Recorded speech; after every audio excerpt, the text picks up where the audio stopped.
Okay. Well, I did send you questions, Yes. but I may not stick to all of those questions And I might slash not any of answer them. Yeah, so perfect. Oh my God, it's a match. So I do want you to talk a little bit about, though, I think your unique perspective is that you've had a lot of different experiences and been able to look at the industry through a lot of different lenses. So can you just like elaborate on that a little bit more, the role that you've played, the different hats you've worn in the natural products industry?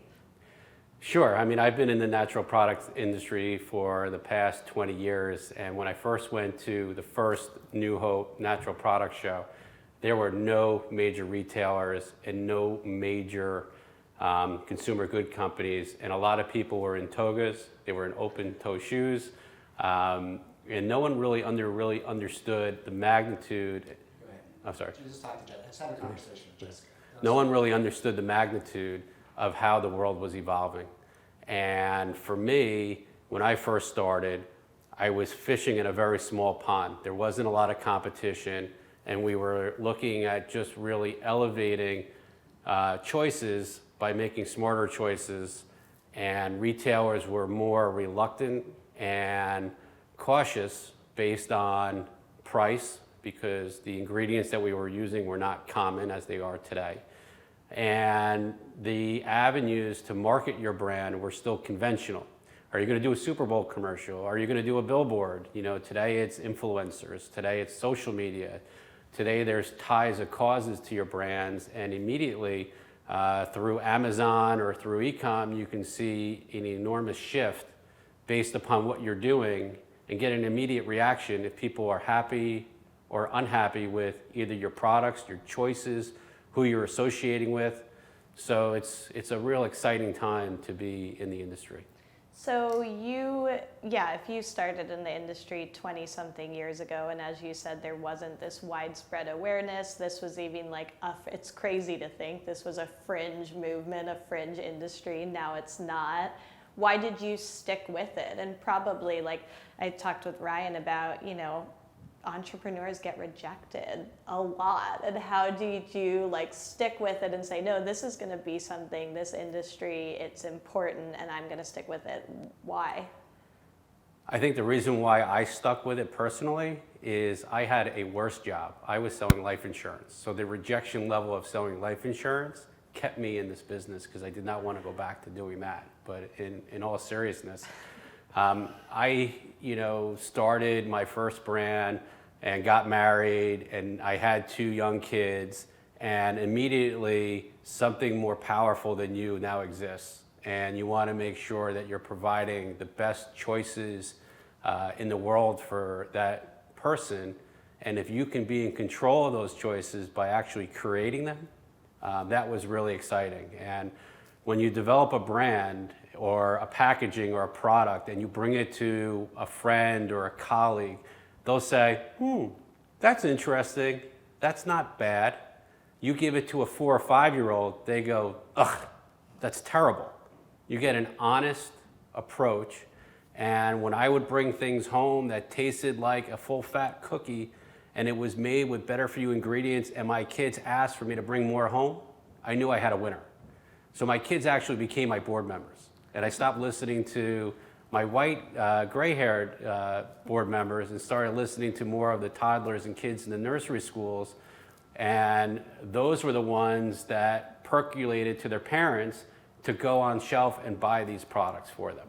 I've seen interviews with you where you talk about flavor, taste, of course, that's like the product itself. It has to be a great product, and I love that. Kids are brutally honest, as we know.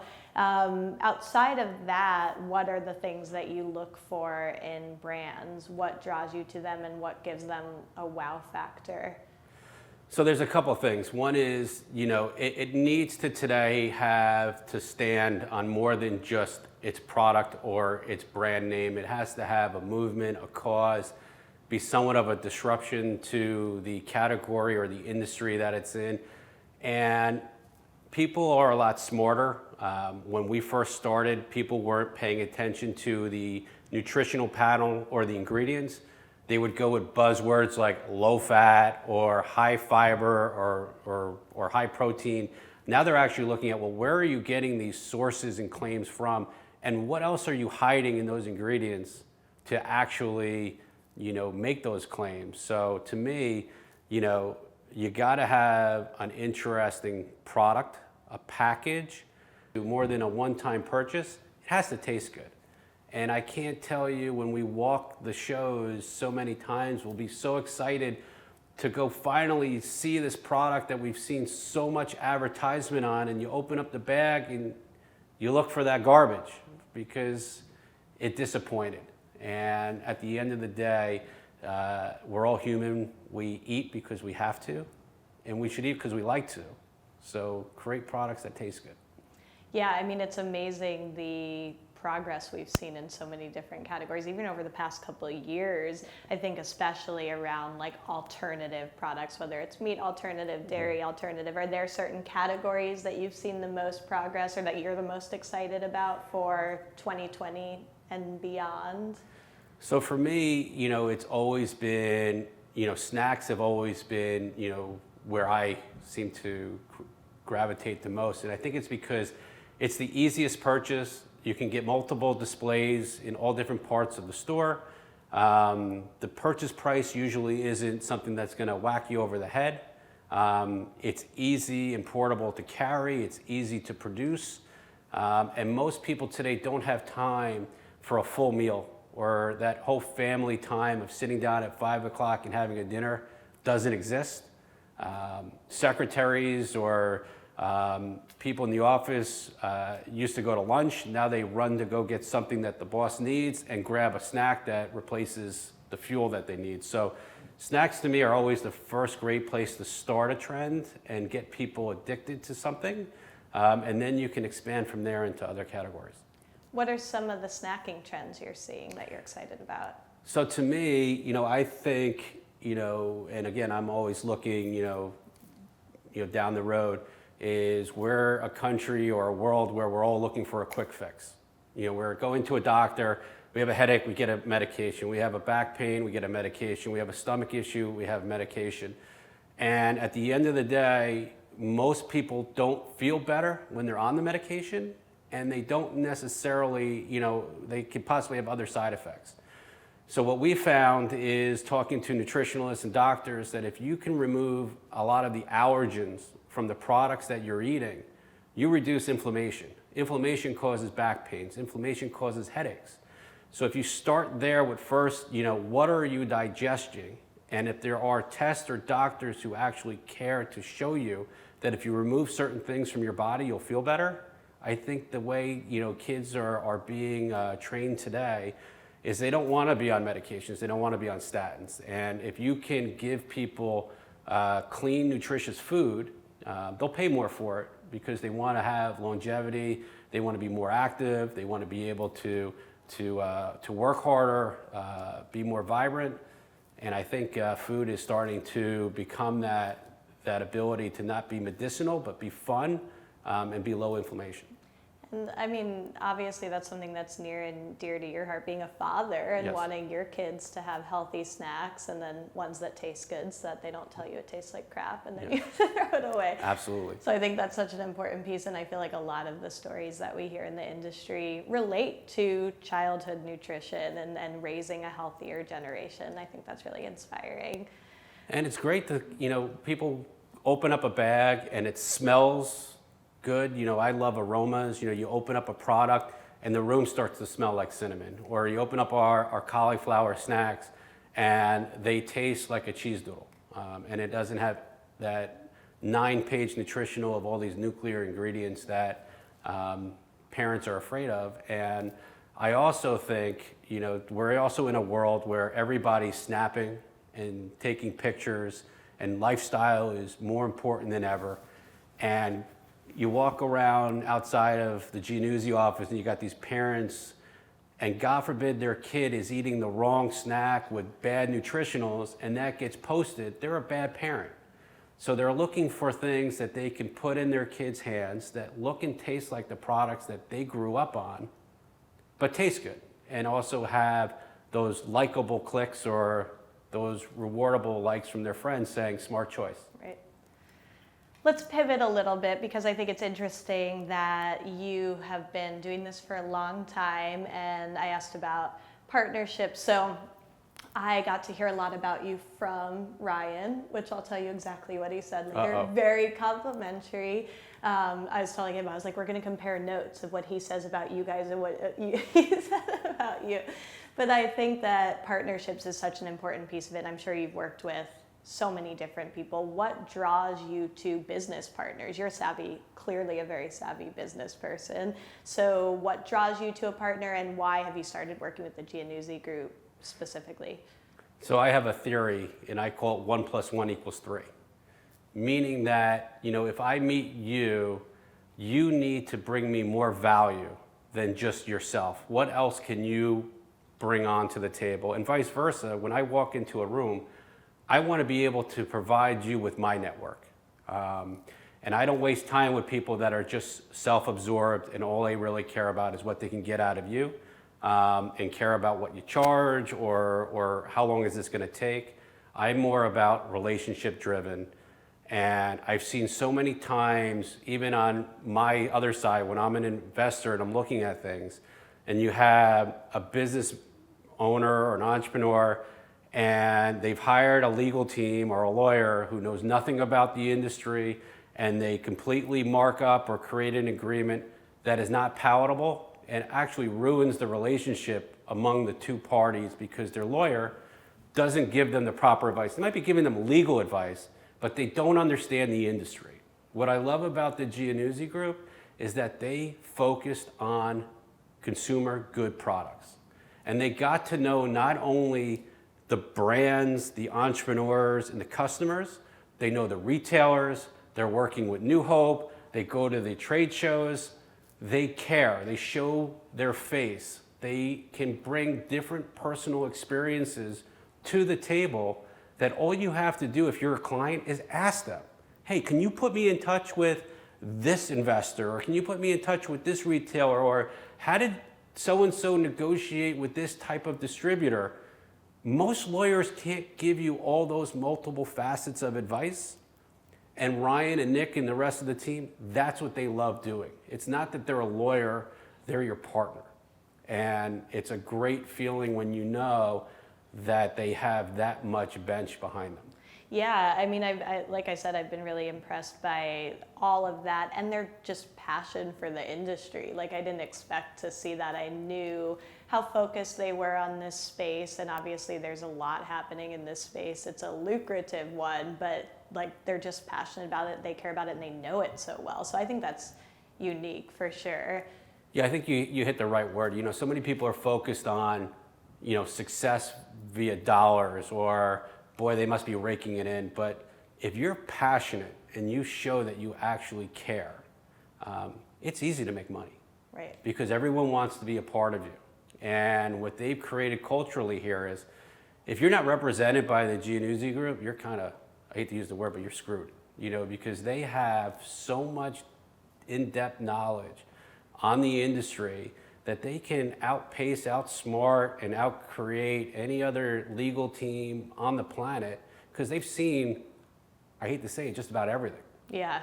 Well, aren't we glad that you guys are aligned in both thinking very highly of one another? Because what they said about... I don't want them on my bad side, so, I'm kidding. It works out. Yeah, that could have been awkward. Yeah.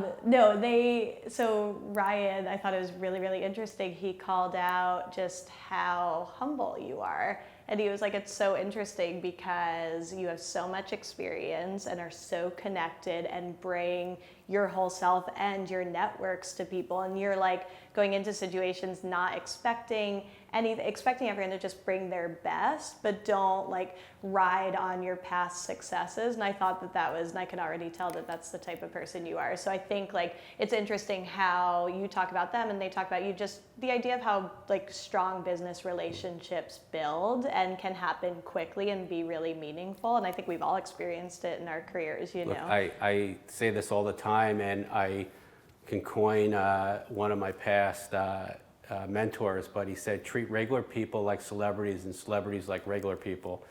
And if you show up, make sure you show up to win and not just be a NASCAR where everyone is the same. Bring something more to the table. Keep yourself more important than your brand. And you know, in today's world where it's so easy to just shoot a text or an email, hey, thank you, this was great, you know, thank you for meeting with me.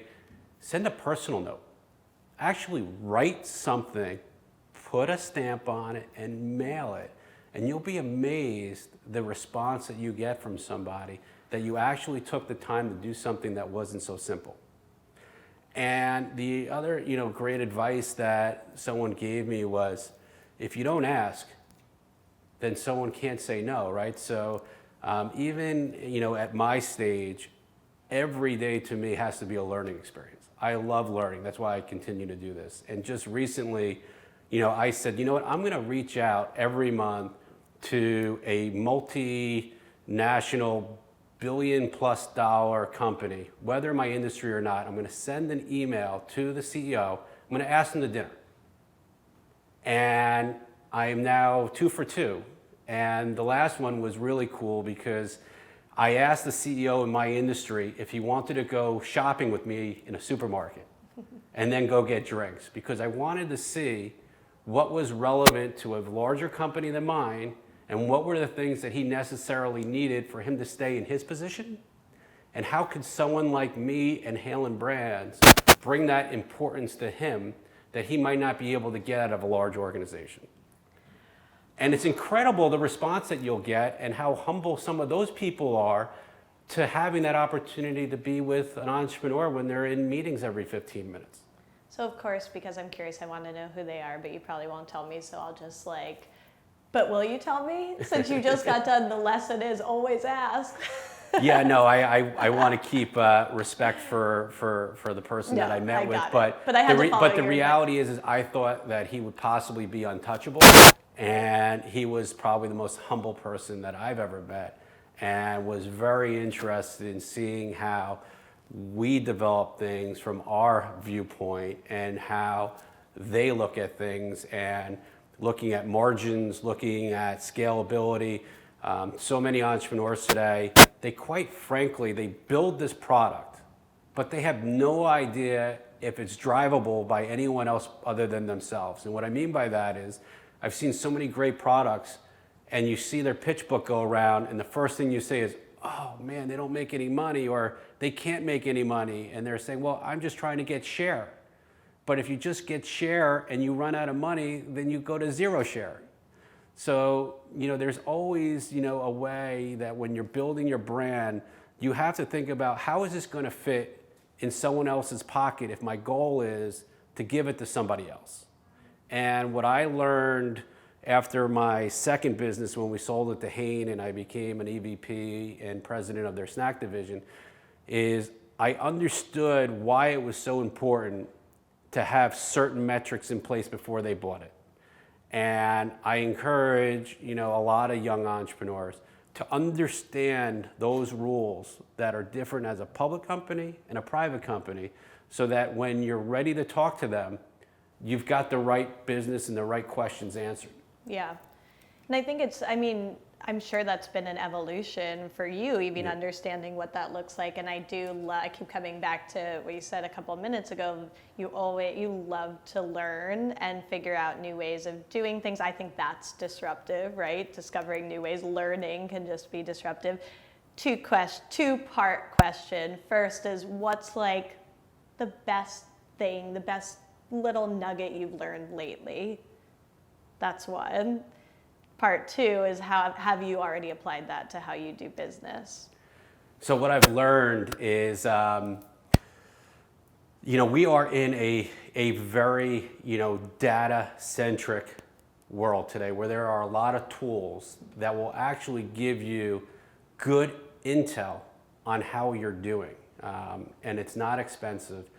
And I hired for Owen an amazing management team led by Mark Oliveri, who is our CEO, and he came out of PepsiCo, and he spent a lot of time looking at data. And what I mean by this is, you can have two supermarkets. We had a Whole Foods and a ShopRite, same street, right across the street. selling thousands of units a week in the Whole Foods, and we're about to spend all this money to go into ShopRite. And what we failed to look at in the past was we'd say, oh, if we're selling all this across the street, then we must be able to do the same across the street. We looked at the data of what people were purchasing across the street versus Whole Foods, and it's a completely different customer. So it made more sense to put more promotions and more people and more products across the street than it was to spend the money and time focusing on something that wasn't relevant to you yet. So it's really important, when you have a finite amount of money and you're a startup and you're creating a brand, is to make sure you've maximized your customer before you expand into an unknown customer that may not be yours. Were you pretty excited when you used data to Oh yeah, when I first started, You're I pretty hated excited. that. I was not. I went to University of Maryland. I probably couldn't get in today if I tried. It's a much better school than it was when I was there. But I was so anxious and just wanted to appease investors and just show them, hey, I got this one, that one. I got more doors. And what I learned is that by patience and sharing data with the right investors, smart investors, they appreciate the patience and they appreciate that you're really building a strong, solid foundation in your core customers. And you're leaving white space open for someone else who can do it possibly better than you with more marketing dollars and more power once they own it. So it doesn't necessarily mean you got to go wide and deep. Sometimes it's just showing that it really works and who the product is relevant for today. Interesting too that you mentioned patience, because that came up earlier as well. And I'm like, gosh, I normally don't associate patience and entrepreneurs and founders and business people. It's not a trait that I think is commonly used to its fullest extent and really needs to be in a lot of different One of the best instances. lines I heard recently, I was listening to an Arnold Schwarzenegger talk, and they asked how he gets everything done, and in his accent he says, I sleep faster. And you got to learn to sleep faster. And I think as an entrepreneur, when we sold our first company, I thanked my BlackBerry, which slept in between me and my wife at night, because the thing was always going off, and I didn't have many employees, so you always have to be attainable and ready and available. And one of the lessons that I learned early on is, one, you got to have a huge threshold for pain. You have to learn to pay yourself last. You got to learn to trust other people. But more importantly is you need a cheerleading squad, whether it's your family, your friends, or another mentor, because it's a lonely road. And you have to make sure that everyone around you is in for that journey, because the journey could be a year, 3 years, 5 years. If you get lost, it could be 10. If you start over, it could be 20. So making sure that you've got the right cheerleading squad, because you're going to need that support, whether it's at home or around you, to succeed. Loneliness too keeps coming up. My final question, because I've been asking, I want to ask everyone more directly, what does disruption mean to you? A couple words, like what is it to disrupt? Disrupt to me means those little hairs on the back of your head, they not only have to go up on your head, but on everyone around you. And, what I've learned is you could make yourself a better person, but you could actually get other people to recognize that they can be better as well. And a great disruptor gets people who were uncomfortable, and showing them that they can be even better at what they do, or show them new ways and opportunities to maximize their time and provide enough disruption that they become a disruptor. And just sharing that and moving that and showing people that they can be better is a very powerful movement. So good. Thank you. Yeah. Oh my gosh. We have so many. I love, everyone. That was awesome. Thank you. Yeah, I really enjoyed thank you. that. There's people walking by, so it's hard to keep my. And I remember you saying, "Don't look